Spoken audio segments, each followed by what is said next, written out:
What it be, what it do, ladies and gentlemen. Welcome back to the Off the Dome podcast. This is Baller Nation. If you guys haven't realized, I have got some new lights in. So hopefully my face is lit better. Hopefully the set's lit better. Like I said, it's a constant work in progress.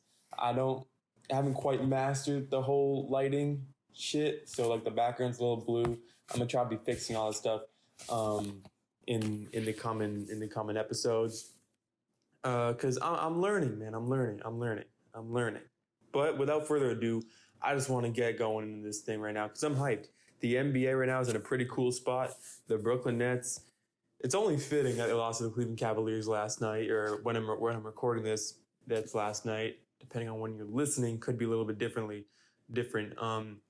But these Brooklyn Nets, man, I think it's going to work out, but it hasn't been a great start, and I do believe they're going to need a little bit of depth. I don't know how they're going to get that, but they need a little bit of depth. I think trading one of their stars, Kyrie, might be the right idea, but I'm going to be talking about all that stuff and much more later on, because let's be real, against the Cleveland Cavaliers, the Superstars wasn't the Superstars' fault. It was the fact that they just don't have a shred of defense. They had no defense at all. It was double overtime, but if you're letting Colin Sexton and the Cleveland Cavaliers, who don't even have Darius Garland, if you're letting them put up 147 on you, that's bad news. That's not championship basketball right there. And remember the Lakers last year, as good as they were on offense, they were a very, very solid defensive team. And the Brooklyn Nets, they need to pick up defense. They need to pick up defense. And that was the main thing they lost when they traded away Jared Allen. We're taking a look at James Harden, his first 3 games as a Brooklyn Net. How have those gone so far? The first 2 were wins against the Magic and the Bucks. And the third one, was a loss to the Cleveland Cavaliers. And if my computer would just kind of not freeze, I would probably be getting going by now. But without further ado, let's take a look. James Harden's first 2 games as a Brooklyn Net, or his first 3 games, sorry. James Harden's first game as a Brooklyn Net against the Orlando Magic, a 122-115 win. He dropped 32 points, 14 assists, 12 rebounds, 4 steals, 9 turnovers, but it's still a very impressive stat line for James Harden. His second game as a Brooklyn Net against the Milwaukee Bucks on January the 18th, 125-123 win. 125-123 win. He put up 34 points, 12 assists, 6 rebounds, 6 turnovers in his second game. And, of course, in his third game, I'm going to just load that up real quick. I hadn't quite written that down before we started today. Like I said, I was just hyped to get it. But he did get another triple-double, and that's the main thing, I think, with James Harden is, especially when you add in Kyrie to this offense, this man, he's going to be on triple-double watch every single night. And it did help his stat line that the shit did go into double OT. But you look at what James Harden put up last night. James Harden last night put up 21 points, 10 boards, 12 assists. And he didn't shoot the ball very much either. 5 turnovers, 2 steals, but 6 of 14 from the field, 3 of 6 from downtown, 6 of 6 from the free throw line. He wasn't ball dominant. He wasn't jacking up a lot of shots. Kyrie put up 28 shots. Kevin Durant put up 25 shots. We're seeing James Harden have the ability right now to just sit back and say, you know what? And again, it's only the third game as a Brooklyn Net. You know, he doesn't want to have that terrible first impression. And it was the first game that this Brooklyn Nets team was together, really. They were missing Landry Shamet.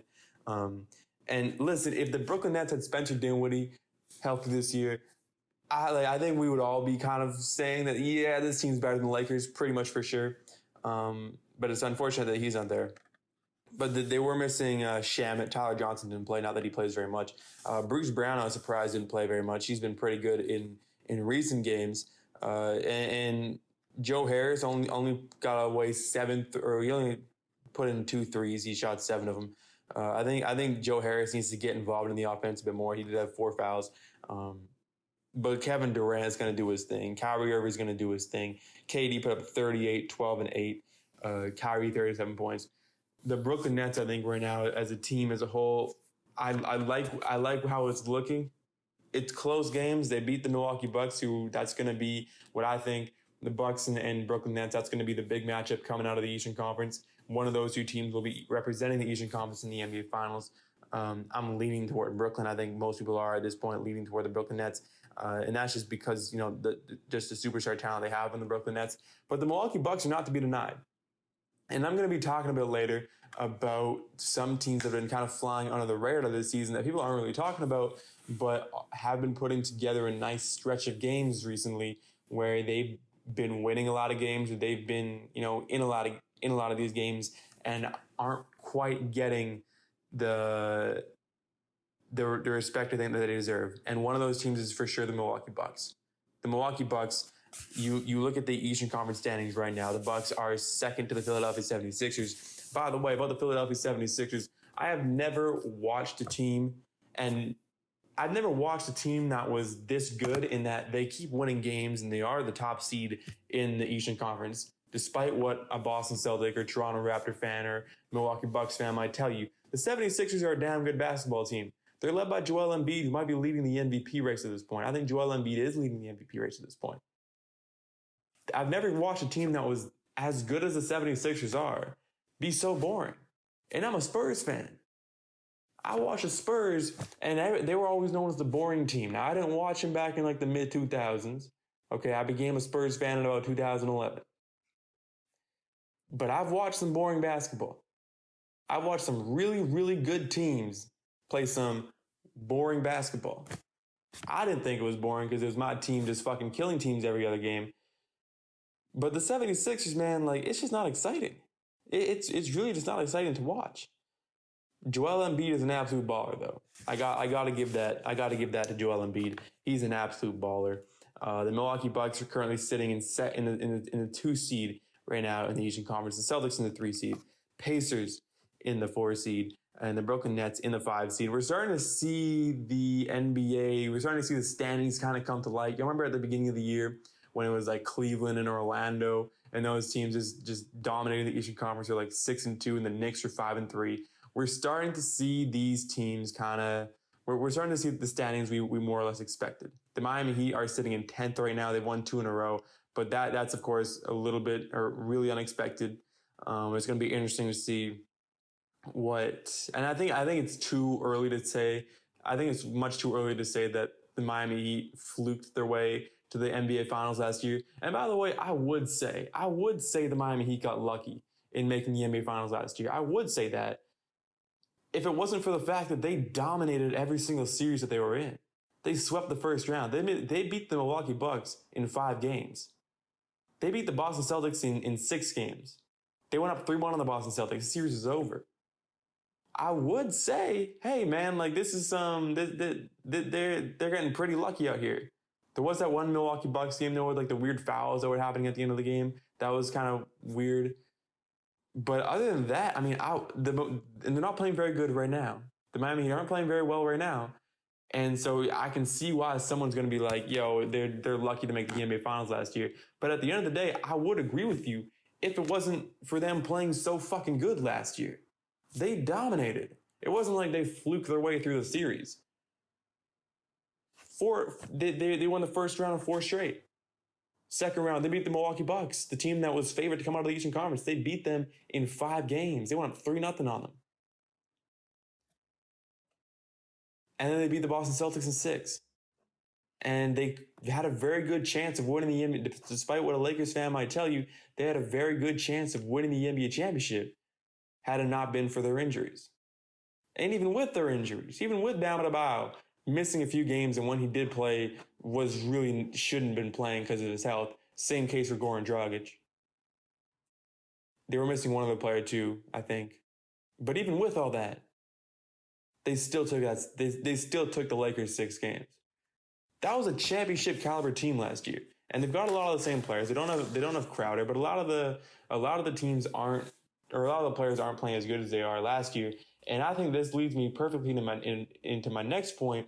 The Brooklyn Nets, judging from what I saw against the Cleveland Cavaliers last night, the stars, the players who were supposed to play really well, played really well. Other than, I guess, Joe Harris didn't do much, but you can't have everyone touching the basketball as much as they would like to every single game because there's only one ball. But DeAndre Jordan, I mean, he hasn't been playing very good this year, but he's not a player that you can really trade. I mean, when you look at players who have a lot of trade value on this team, and players who you're willing to give up, DeAndre Jordan, he's really their own center on this team. He really is. Kyrie did his thing. Kevin Durant, you can't ask much more from KD. Can't ask much more from Kyrie as far as scoring the basketball goes. Green, 16 points, 7 boards, 2 assists. What else do you really want? James Harden, a triple-double, was facilitating, didn't shoot too many shots. Didn't even shoot 15 shots. The players who were supposed to play really well played really well, but they have no depth. Joe Harris got 6 off the bench. TLC, 0. Fucking Perry, 4 points. Brown, 0 points. When you get 8 points off your bench, that's simply not good enough. That's simply not good enough. And that's why I think if the Brooklyn Nets, if they really want, I think that the final piece of the Brooklyn Nets is trade Kyrie to the Miami Heat and get some of their depth. I'm talking about guys like Duncan Robinson. I'm talking about guys, for some reason, they don't want to give up Tyler Hero, whatever. Keep Tyler Hero. If you can get Tyler Hero, that'd be nice. But I'm talking about guys, especially Duncan Robinson. Even a guy like Kelly Olynyk could do well on this team. The Kendrick Nunn, guys like that. They've got a lot of really good young players. Or it doesn't have to be the Miami Heat. It can be another team that's got quite a bit of depth. That's got a nice little bench on them. The Brooklyn Nets, though, at the end of the day, I think the playoffs are gonna tell whether or not they gave up too much for Kyrie, because I really think they should have kept Jared Allen. That they should have found a way to keep Jared Allen.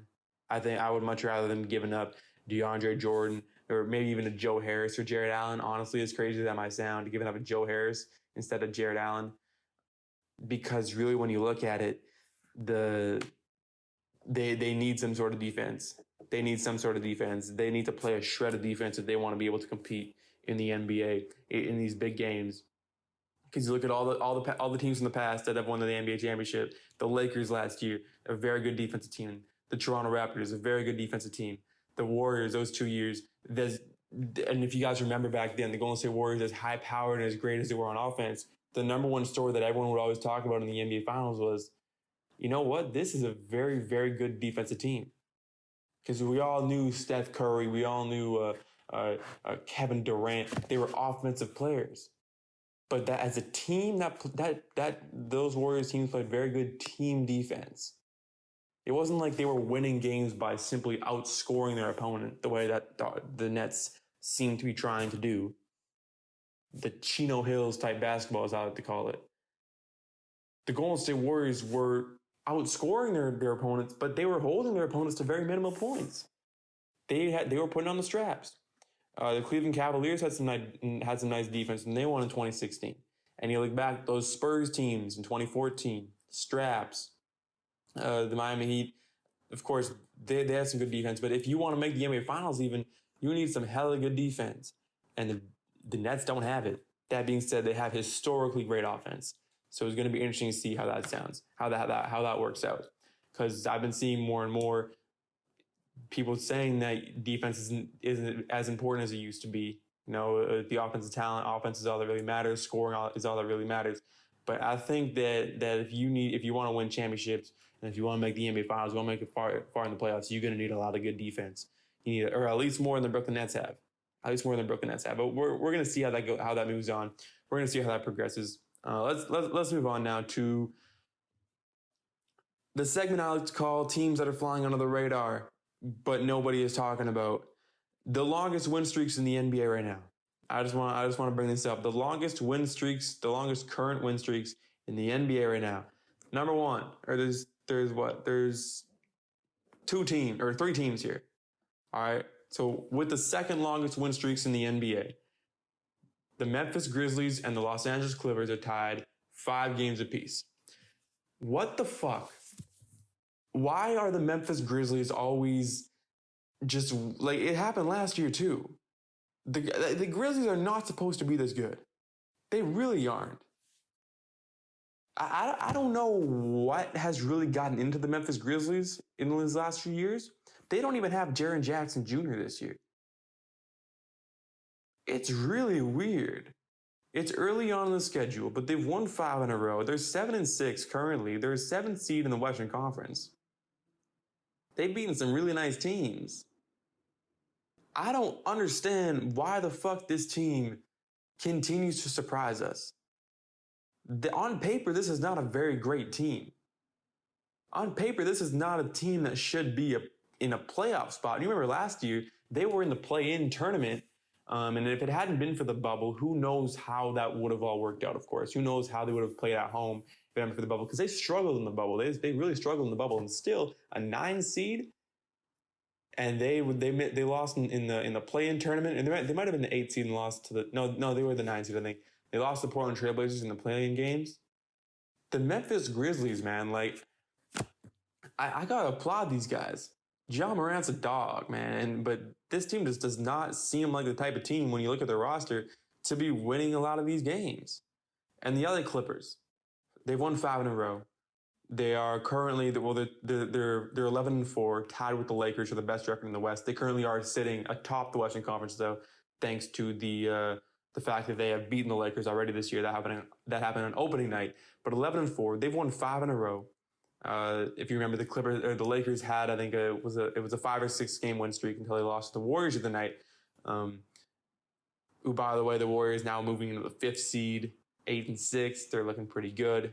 Fucked my Spurs last night, but that's all right. We're still a playoff team. But the other Clippers, they've been sneaking under the radar, and I think it's clear. I think it's safe to say that Kawhi Leonard and Paul George, they play best when they are. What's the word? Out of the spotlight, maybe kind of forgotten about.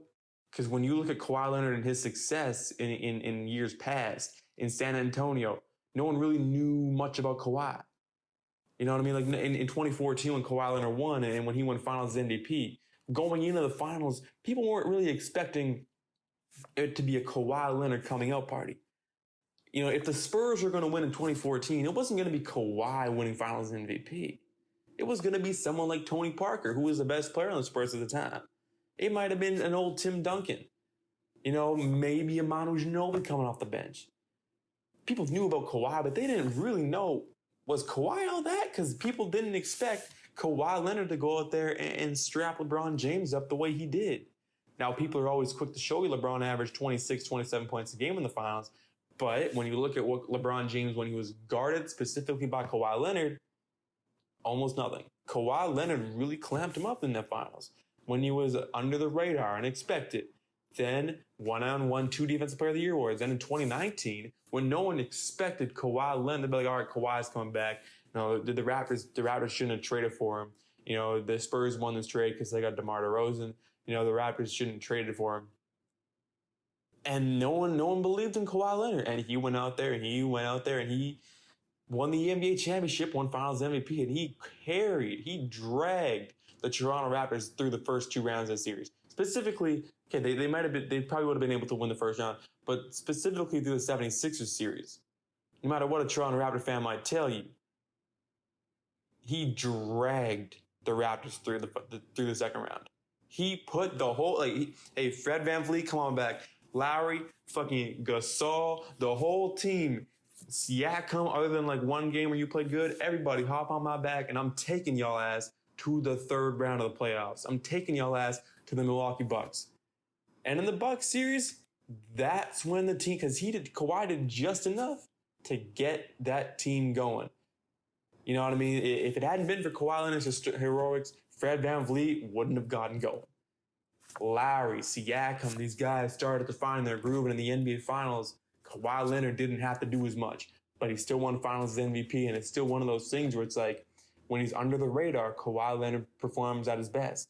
It appears. And last year, with all the spotlight on Kawhi Leonard, that he's a favorite, everyone's thinking Kawhi's going to win it all, he really underperformed. And this year, we're back at this point where it's all right. He got labeled as a playoff choker last year. People are calling him a choke star. Same as Paul George. Oh, he can't do this, he can't do that. And they're balling out right now. They are balling out right now. They are killing teams right now. The Lakers, And the last team that's been flying under the radar. They don't like this team. People really do not like this team. Rudy Gobert and the Utah Jazz have won 6 in a row. 10-4 right now is their record. They're sitting pretty at the 3 seed in the West. They're a half game out of the top seed. But people really don't like the Utah Jazz, and it's because of that one man in the middle, Rudy Gobert, who is overpaid as fuck, but he, at the end of the day, his value, man, if there's one player in the NBA whose value is not reflected by their stats, it's Rudy Gobert. I am 100% convinced of this. Why? And most people don't watch Utah Jazz games. I'll admit I don't watch a lot of Utah Jazz games. But most people don't watch Utah Jazz games and look at the box score and they're like, this is the guy you're paying $205 million over the course of 5 years. The guy is putting up 13 points, 14 rebounds, 2 blocks. That's the guy. It is. And I don't think he's worth that kind of money, but he's worth a lot of money. This man's worth a lot of money. For the way the Utah Jazz play, this man is worth a lot of money to this team. And people always like to shit on Rudy Gobert for the coronavirus situation. But at the end of the day, I try to explain this a lot. If it hadn't been for Rudy Gobert being an absolute fucking idiot and catching coronavirus and making the big mockery of himself and embarrassing himself, if it hadn't been for Gobert catching coronavirus, the NBA would have never shut down. If the NBA didn't shut down, because remember, as soon as the NBA shut down, the whole world was like, oh, fuck. This is real. And the NHL shut down, the MLS shut down, the MLB shut down, the whole fucking country shut down. It would have shut down anyway, but Rudy allowed it to happen a lot sooner. If it hadn't been for Gobert catching that, it would have taken maybe 2-3 weeks. 2-3 weeks of your family members going to packed stadiums. 2 or 3 weeks of your family members going to packed NBA games. 2 or 3 weeks of you or a family member having the possibility of catching coronavirus. I'm not going to say you might have saved a family member's life, but maybe we should thank Rudy Gobert when it's all said and done, because the coronavirus was coming to the NBA. COVID was coming to the NBA. Rudy just helped it get there sooner so we could shut down sooner. That's the way I look at it. I'm optimistic about this shit. But the Jazz, the Grizzlies, and the Clippers, underrated. And they're coming. Another team that I think is on the way up is the Denver Nuggets. I think they're starting to figure things out. They had a really rough start at the beginning of the year. Nikola Jokic is out here doing his thing. He can't play a shred of defense, similar to the Brooklyn Nets. Nikola Jokic just or the Denver Nuggets. Sorry, the Denver not Jokic specifically, but similar to the Brooklyn Nets. The Denver Nuggets just can't play defense. They're giving up so many fucking points. It's ridiculous. I don't understand when they traded away Jeremy Grant. When the Nuggets traded away Jeremy Grant, I was a little bit confused as to why no one else was really reacting to that very much. Because if y'all don't remember, in the second round of the playoffs, Jeremy Grant strapped Kawhi. Kawhi Leonard was getting clamped by Jeremy Grant. And when they traded him, I thought he was their best defensive player. And he did really good. I think he might have been asking for a lot of money, something like that. But anything that Jeremy Grant wanted, I would have given it to him because he balled out in the second round of the playoffs there. I'm at 25 minutes right now on the podcast currently. I think I've said everything that I've needed to say, or that I've wanted to say today. Yeah, the Brooklyn Nets, trading away Kyrie might not be the worst thing in the world. Maybe look toward the Miami Heat, and it's gonna sound funny, but the Cleveland Cavaliers got a lot of nice pieces. And how ironic would it be for Kyrie to end back up in Cleveland? But it's a little bit funny. Kyrie Irving makes his grand return back to Cleveland. They give him his tribute video. He does the whole thing with like the ring and shit. You know what I mean? When the whole ring ceremony, it's supposed to be Kyrie's night in Cleveland. It's his first game back in Cleveland since 2017. And fucking Colin Sexton goes out there, scores 20 of the Cavaliers' final 25 points, puts up a career high, beats the Brooklyn Nets, and does it all while wearing Kyrie Irving's old jersey number. That's some savage-ass shit from Colin Sexton. I'm telling y'all, when Darius Garland gets back, Cleveland's got a real chance of making the playoffs. Sexland is real. Ladies and gentlemen, that's it for me today. If you enjoyed, like, comment, subscribe, all that good shit. Mike Dean, Kanye, take them to church. Let me get more volume.